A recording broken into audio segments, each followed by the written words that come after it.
Hello again, it's Mart with another MaxQ update on the J-3 Cub Restoration project. Here's your date. Oh, wait a minute. I guess I ought to have it this way. There you go. So that's out of the way. I did get a bunch of work done on the floorboards, which I had started some of that in the last video, and we're going to go over that significantly here in a few minutes. But before we even get to that point, I just thought I'd show a piece of the wood that I cut out from the floorboards because it's a little bit unique. So it's a 5-ply birch, which is typically what you would use for floorboards in a Cub like this.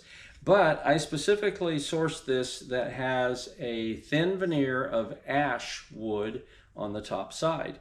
And the special thing about ash, which I didn't really know until I started doing a bunch of research for this project, because my thought was if we could make the cockpit have a few things that really stand out to make it seem unique and special and beautiful, because there are so many beautiful Cubs around these days. So many have been restored in the last 10 years or so, and there's no shortage of ones that are absolutely gorgeous. But what could you do to while still staying clearly within the lane of what a Cub should be like on the inside, or what we think it should be?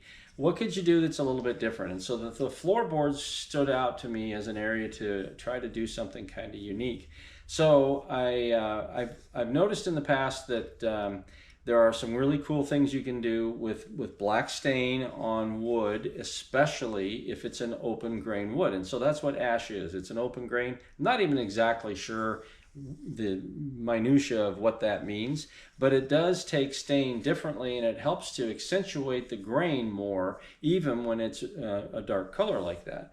So the ash, I think, should work really good. In fact, I found a video of a guy doing a guitar, and that's down in the description there, the first link. And so that's where I learned about this process of not only using an open grain wood, but in addition to the black stain that he used, there is a highlight treatment, and that video goes over that. I'll be going over that once I actually put the stain on the floorboards. They're not quite ready for that, and again, we'll take a look at those here in a minute. But I just thought this kind of helps to show that it is a regular 5-ply super strong wood, but it's got that beautiful layer on top, which I think is going to be a really, really nice aspect for this. So now let's go ahead and take a look at some of the fabric that I've done, which I haven't done a tremendous amount since the last video. However, the ailerons are both done. I also made some racks here to be able to get them up, keep them up off the floor. The Stewart Systems glue, the green glue, which is really nice to work with, actually stays a little bit tacky all the time. And so I didn't want to have those where they could be collecting any dirt. So get them up out of the way, but that also means I can hang the other parts for the same reason. So here's a stab and an elevator that have been covered. The stab has the reinforcing tapes over the rib there, but it's not rib stitched yet. The elevator doesn't have the reinforcing tapes on it. The other stab over here, same condition, but they've been marked for stitching, but I haven't got the stitching done yet. And then there's the rudder with its AMOC procedure done, which I showed in the last video. But anyway, so these pieces are just about ready to get stitched, and that will happen here very soon. But first, I got a few more things, like this is one of the other elevator, and I've got started on the fabric with it, but it's got quite a bit yet to do. So I did this procedure where the fabric is one piece that wraps around, and so I don't have to have a lap seam here at the leading edge. I just find that a little easier to deal with. But I did cut a slot for the hinge here, and there's a slot there, and then also after I did that, I put some glue on the structure, the steel, and let that dry. And then if you look close, you can see that you can kind of tell there's a little bit of a color difference there. So I used the little iron and softened that glue and helped it to tack into the fabric to kind of hold things in place. So now when I go to cut the mark and cut the curve for where the fabric will fold up around and such. Things won't be moving around on me so much, and that'll just make things a lot easier. And so that's not going to take too long, actually. In fact, maybe this evening, I'm hoping I might get back out here and actually get that thing glued up so it can be shrunk. So that would mean I'd have the rudder yet to go, and the two gear legs, and then the big pieces, the wings and the fuselage. So anyway, so that's at least moving forward and going well. Don't have any complications there. These scraps of fabric are technically not scraps. They're small cutoffs from having covered the smaller components, and those pieces can be used most likely in the cockpit here, because there are several smaller pieces that need to go in towards the back and up in the ceiling and such. The sides will be fairly long pieces and such. But hey, look, there are the floorboards, not quite complete yet, but I have done a tremendous amount of work. I mean, it's work even if you know exactly what you want to do, but I didn't know exactly, because I did want to change some of the opening sizes from the ones that were in the airplane. So here's the rear one, and the front floorboard is there. So I used those as a reference. And then in addition to that, I had another set of floorboards with the clipped wing Cub project that I have of my own. These floorboards came with it, and they have different shaped cutouts. And interestingly, even the exact location of some of the holes is not quite the same. So it's the kind of thing where you really need to understand where the holes need to be and what they're trying to accomplish. Like for example, so this is for the rudder pedal, and then this hole here is where the brake line will go down through there, because the Scott master cylinder sits right here. And it's kind of interesting, it's to note here that that brake line then goes down through that hole, and then it just comes right out here, and here's the forward attach for the gear leg. So it attaches to the gear right here, and then there's that line that runs down the inside of the gear leg. So it's just kind of interesting to note that the flexible line does not have to go very far to get from the master cylinder into the gear leg.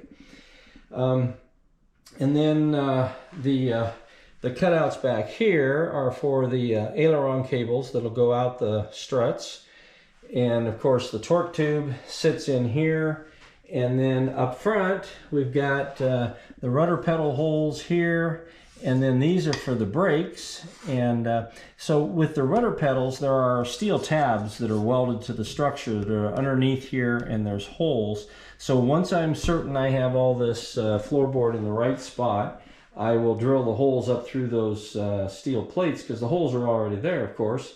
And that will get everything in perfect alignment that way. But the interesting thing about the brakes is the brakes, here's a brake pedal right here. So the brake pedals actually mount to the floorboards. So now they don't just mount to the floorboards, because there's some blocks that go underneath the floorboard for the essentially the U-clamps that it hinges around the tube on. So I'll show this in more detail, but I guess what I'd really like to point out is that, of course, where these holes are in the floorboard for the brake pedal, since it's a two-piece component, it's very critical that they're in the right spot. So I spent quite a bit of time making sure that I had everything where it should be, and then I did make the holes as small as practical, a little bit smaller and with a lot more precision than what had been done in the past. I always find it interesting that so many of the floorboards that I've seen in older Cubs, not so much the ones that have been restored recently, people seem to pay attention to this and do a good job. But some of those older ones, man, oh man, they just almost used a hammer to knock the holes out. So anyway, to me, this is a spot where, again, it should look as good as you can make it, because this is a large focal visual point inside the cockpit. So thus far, I'm really happy with the way everything has gone. I haven't had any, haven't wasted any material, and this is essentially, it was one piece, and so the grain matches up between the two. So that's pretty cool. Same thing I did in the Super Cub. I just think that's kind of neat. And then I'm really looking forward to putting this black stain on there and then doing some highlight in the grain. And then I'll be putting a matte clear coat on there, which the matte clear coat that I used on the Super Cub, I was really surprised how durable that is, even without any heel plates and such. It's not really an issue. It's very, very durable. So anyway, so again, just really happy with the way the floorboards. I guess we can take a look, maybe see what that looks like. And so that way, when I get the fabric, and I think I have it set such that, because I've seen in the past that you put the fabric on the inside, and then before you shrink it, you put the floorboards in, because it's hard to get the floorboards in place once the fabric is tight. I think I have these such that I'll actually be able to do it after the fabric is tight. By really tight tolerance, I've got it just to where it'll fit, but I still may go ahead and put them in before I shrink, just to be sure, because I don't really want to have any kind of a slowdown because of that. So, but anyway, I'm really happy that the floorboards, I think, are going to live up to what I had hoped all along. So that's kind of exciting. The front seat is part of this process too. So there it is. And the places that it attaches are it attaches somewhere in this area with the front legs, and I think the back legs have a U-clamp that goes around the diagonal tubes that run through here. But it's kind of funny because there's so much, there's a lot going on with floorboards, rudder pedals, brake pedals, and seats in a airplane as simple as the Cub. And then the other thing that's kind of interesting is when I did the Super Cub, well, there's quite a bit of difference in the way the Super Cub is set up with all of those parameters. So, so it's a little confusing to me. But the bottom line is you just have to pay really close attention to what is supposed to be done, and you know, you double check and triple check things. So, and especially before you go cutting holes in the wood, triple check without a doubt.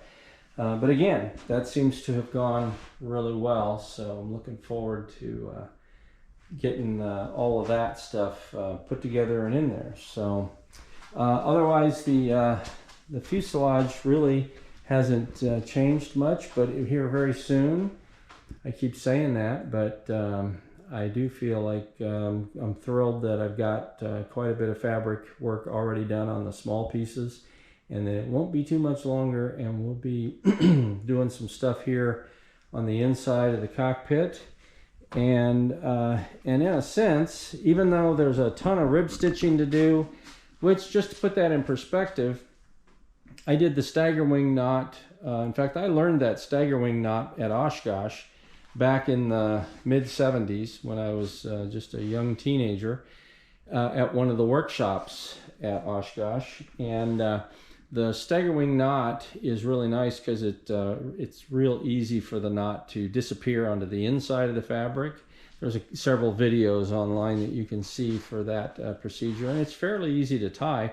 So to put that in perspective, when I did the Super Cub wings, and again, I had them in this vertical position like this, and I would lay down on the floor to start because I did the stitching all by myself. And so I'd lay down on the floor so I could see where the holes were on the bottom side when the needle goes through, and then tie the knot on the top side, and then once I got up quite halfway or so, I could stand on a step stool and do that by reaching over the trailing edge, like here in the aileron well, or even the trailing edge down there. And I could do the whole thing pretty easily by myself. And it took me 12 hours on one wing and 13 hours on the other. I don't remember which one was first, so in theory I would assume I got a little faster, but maybe I got tired of it. A lot of people really dread the rib stitching. For some reason, I just think it's a really cool, unusual aspect of fabric covered airplanes, and so I think it's super, super cool, and I really enjoy the process. So, and especially if you use flat rib lacing cord, which I just happen to have some right here. So it's literally like way back in the day, the stitching cord was like a small rope almost. Here, I'm trying to get this out so you can see it. But so it is, it's fairly wide, but it's really thin. And so when you tie the knots carefully, you can keep that piece of cord that goes over the rib nice and flat and untwisted is what I mean. And thus it's really nice and flat. And then I run the iron over that too, because these cords are waxed to make them stickier as you're tying knots and such and working with them. But that wax adds a little bit of thickness to it. So if you take the iron over it, you can reduce just a little tiny bit more of that thickness to where the stitches are very unnoticeable. And of course the line that connects, the cord that connects from one knot to the other, you run that inside the wing, because if you're young you don't know this, but back in the day, like when I was a kid, you'd see airplanes where they had that connecting cord would run from one knot to the other on the top side of the rib. Now, that wasn't the beautiful airplanes, but for some reason there seemed to be several done that way. And then it was a big round cord, and the knots even sometimes were up on top. I guess it was up on top of the fabric. It just, of course, it's trapped by the tape and all, but it just looked really clunky. So using the stagger wing knot, using the flat rib lacing cord, and taking your time in the sense of being methodical. You don't have to go slowly with it, but you have to be real methodical. And you can make that stitching look fantastic. And certainly that's the goal here. So anyway, what I was trying to say before is that even though the wings are really big and the stitching does require a fair amount of time, one of the biggest time-consuming things on these is putting the tapes on, the 2-inch tapes that go over the ribs and around the wingtip bow and all that, and in the aileron bay and such. That's where I think the majority of the time is, because you can put the fabric on, glue it on, and get it shrunk in pretty short order, and then you feel like you've really done something. But also the openings around the struts and such, those get to be a little bit of a challenge, and putting reinforcements around those. So those are the things that really slow the process down, is the details. But again, if you get into a groove and you just go at it, you can actually get through that process in a fairly reasonable amount of time. So we'll see.